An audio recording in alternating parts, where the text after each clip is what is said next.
Hi, this is the first video to section 7.3, where we'll be talking about the central limit theorem some more.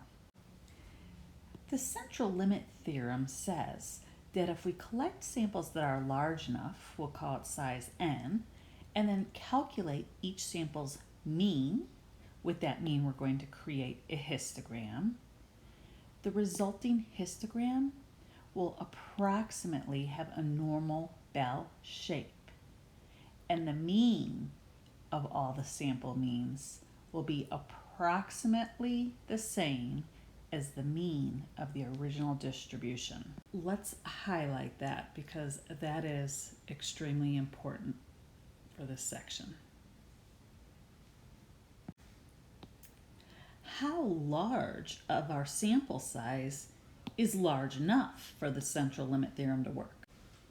First of all, if the original population is normal, it won't matter because the distribution of the sample means will also be normal no matter how large of the sample we take.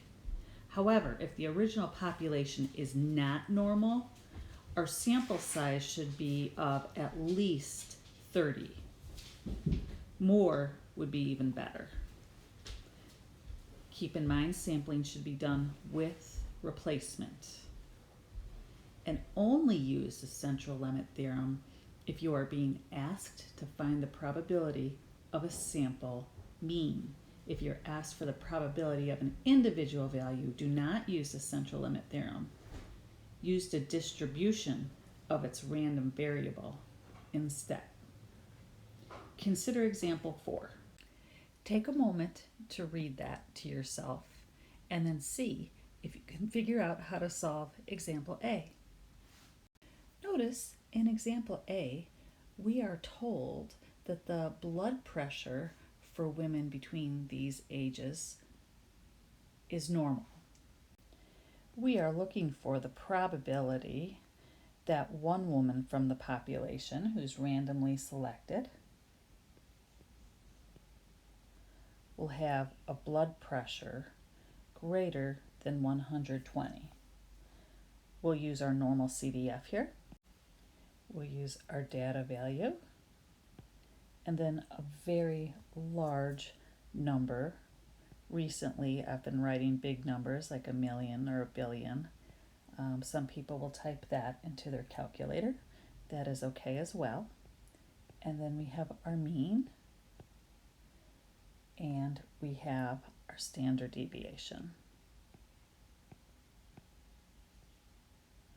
And when we type this in, we will get about 0.3457.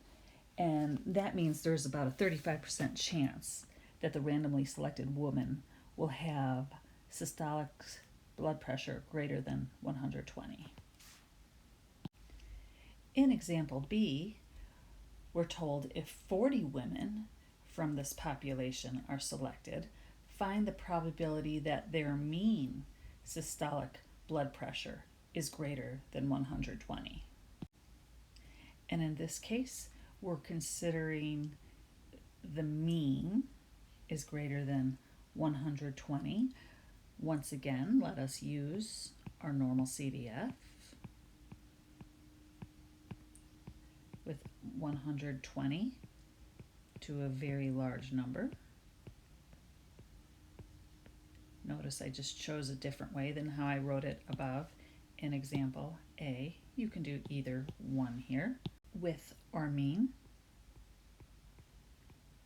Now keep in mind, we need to remember, since we're taking the sample means, we want to change our standard deviation to be 13.1 divided by the square root of 40.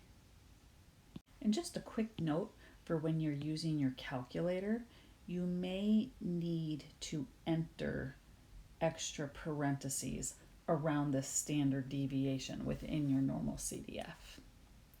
And if you go ahead and type this in properly, you're going to get about 0.006 or a 0.6% chance that the average systolic blood pressure for the randomly selected group is greater than 120.